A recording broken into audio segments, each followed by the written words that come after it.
Hello world! Your life follows the direction of your thoughts. Make them count. You don't control every situation. You do control who you become through it.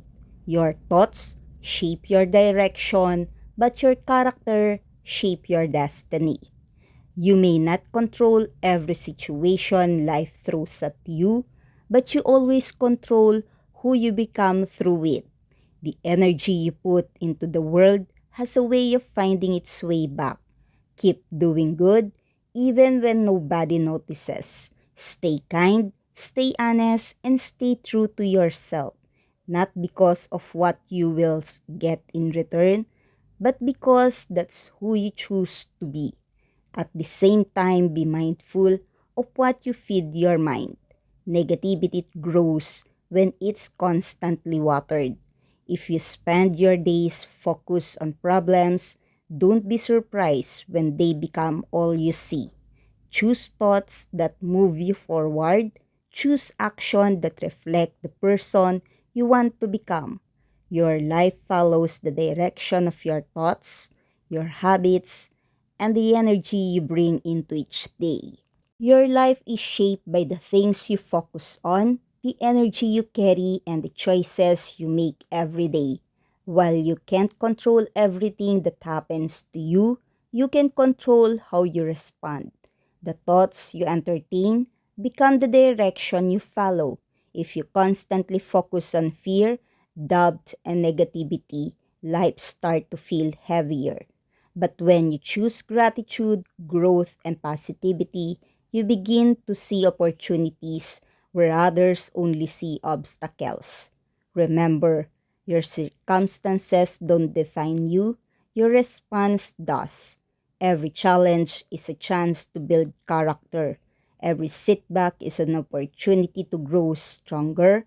The person you are becoming is shaped by the choices you make in moments that seem small.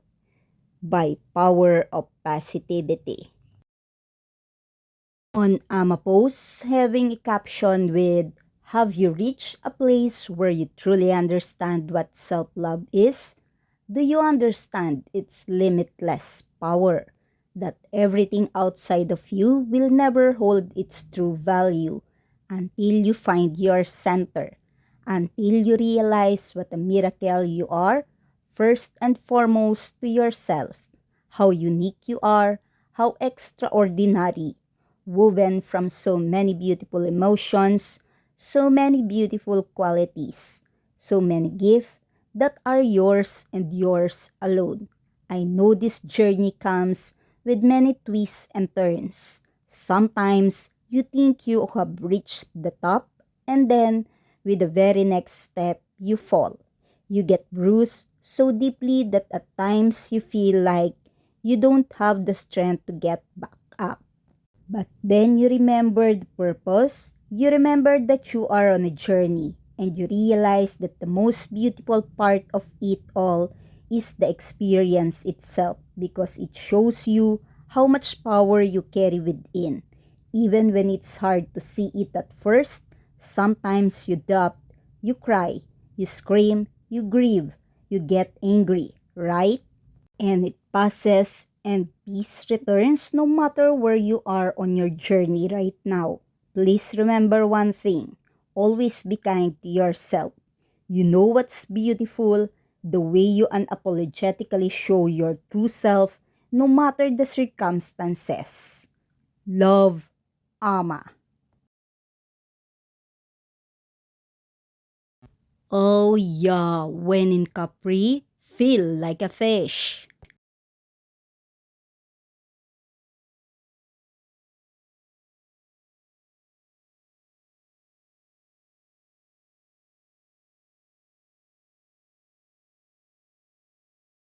Mm-hmm.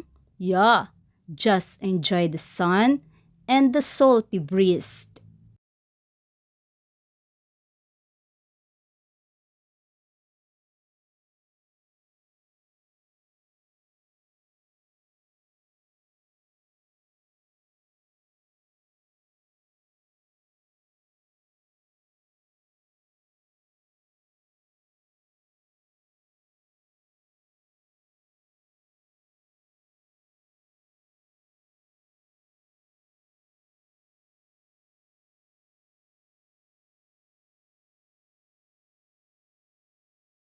Michele at Taverna Anema Icore is Capri's most legendary and exclusive nightclub, famed for its electric celebrity-studded atmosphere, founded in 1994 by local entertainer Guido Lembo.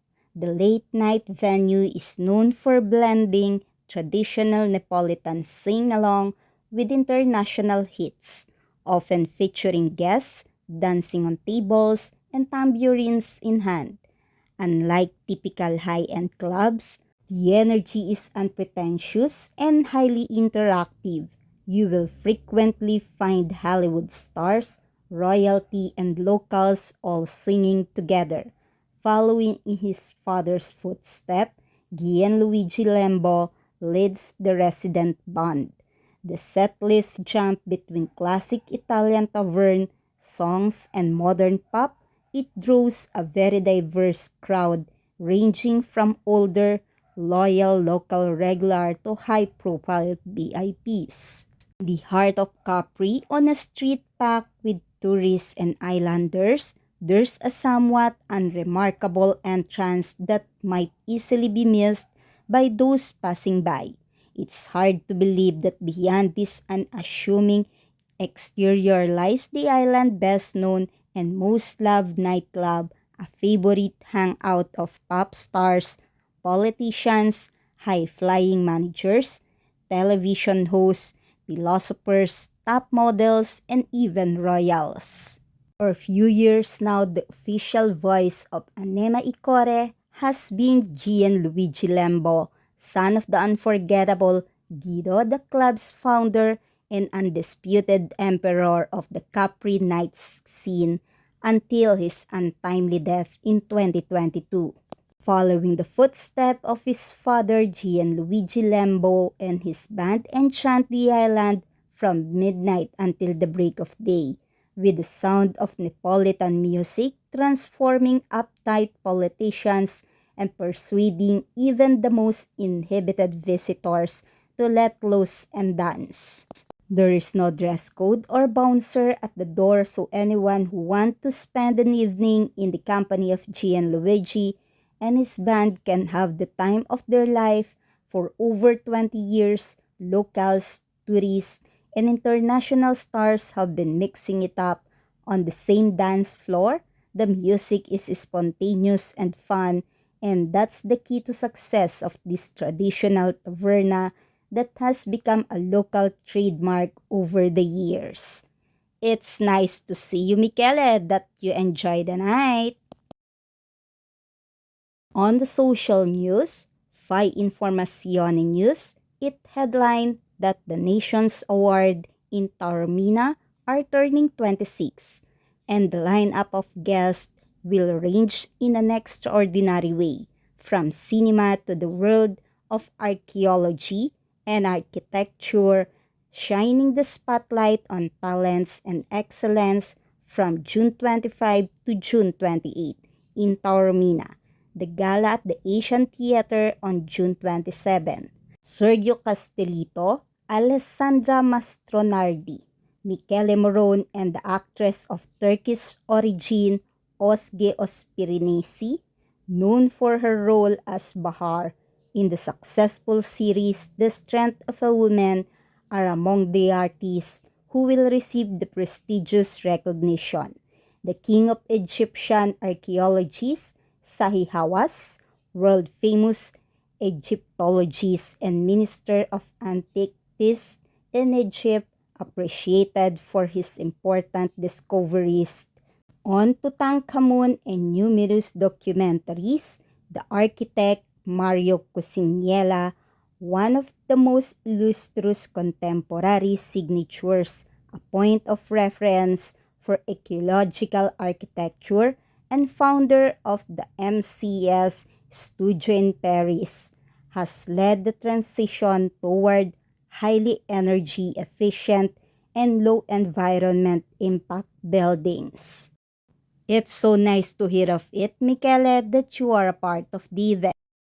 Let's all keep on watching this story of Michele.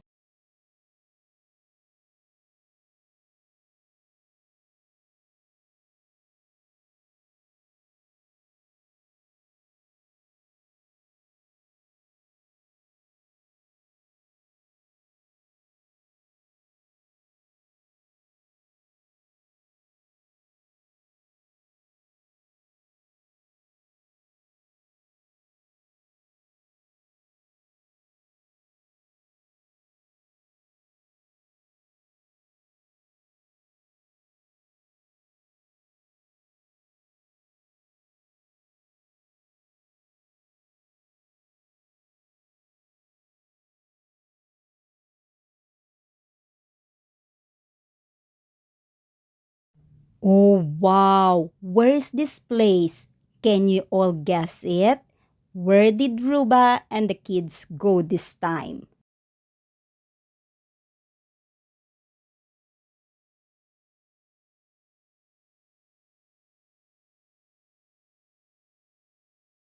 The Dolce& Gabbana Spring Summer 2027 menswear show at Milan Fashion Week was a celebration of a Mediterranean scape built specifically for summer heat.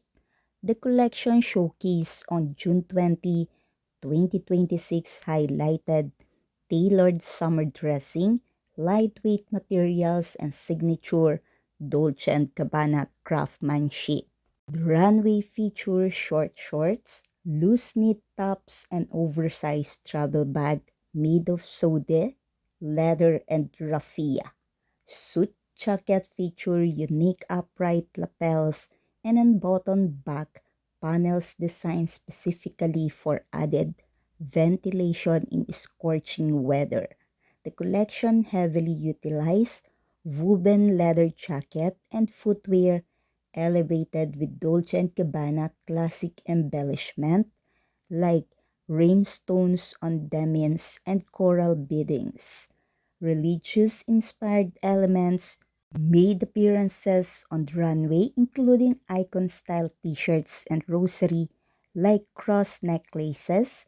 The show closed with a dramatic sea of all-white looks. Dolce& and Gabbana pitched a menswear wardrobe built for both Milan punishing heat wave and a Sicilian beach escape, sending models down a seaside-inspired runway in laser-cut suit, short shorts, and breezy knitwear during Milan Fashion Week on Saturday. Designers Domenico Dolce and Stefano Gabbana created the backdrop with a video image of a rookie coastline at sunset as models walk among columns, evoking a Mediterranean terrace in swimwear and silk pajamas. The collection kicked into high gear as the sun rose with laser-cut suits, tanks, and loose trousers designed to stay cool in the heat while transitioning from the work-week city to a weekend seaside getaway. The standout accessories was oversized travel bag in leather, sode, and raffia. Short show off muscular legs while loose knit tops did the same for torsos. Suit jackets featured unusual upright lapels and unexpected details on the back, including back panels that could unbutton for added ventilation. The brand's craftsmanship was not evident in wool women leather jackets, echo in woven footwear. The design duo incorporated its signature embellishment, including rhinestones on demines and more delicate coral beadings on suits, shirts, and trousers. The collection also featured religious-inspired motifs, including cross necklaces, resembling rosaries and icon-style prints on t-shirts to close the runway theme with models in a sea of all white looks, crisp and distinctly summer. Front row guests include polished soccer great Robert Lewandowski, two-timer NBA champion Kawhi Leonard, Italian actor Michele Morone of Netflix 365 Days, and K-pop singer Soobin. Yeah. After the show, relaxing time now.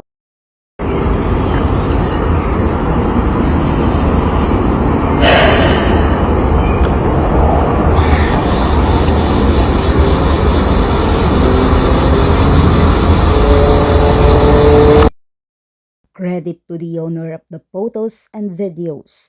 Thank you for watching my video today. Comment your reaction below. Don't forget to click the like button. Share this video to others and please subscribe on my channel.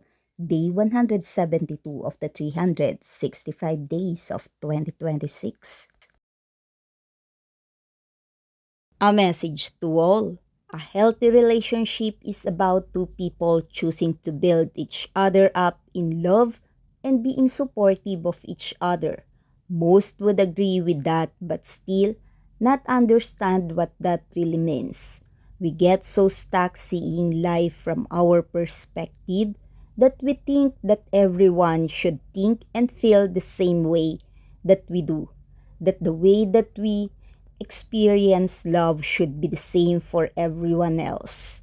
The truth is, men and women experience feeling love differently, and it's unfair to invalidate the way that the other person needs to feel love because we don't have the same needs. In order to know how to really be there for the other person, we need to know them. That means that we need to pay attention when they talk to us, really listen to who they are, and try to understand why they feel the way that they do. We need to look at life through their eyes, understand love with their hearts. This teaches us who they are and what has made them that way. It helps us to have empathy for them and to be emotionally available when they are having a bad day or struggling to feel lovable. Really being there for someone means that we know how to support them because we know exactly what they need when they need it. When each partner knows the other this way, that what you are creating is trust, respect, and consistency. Instead of trying to one up or defeat the other, you stop playing games and embrace each other with heartfelt love, understanding, and empathy. When you both have this level of trust, then you can experience real emotional intimacy and connection. You will both know what it's like to really be in love with each other. A healthy relationship grows when there is freedom and thrives when there is love. If you want true love, then you must be true to your love. It's as simple as that. By Joel Clemons.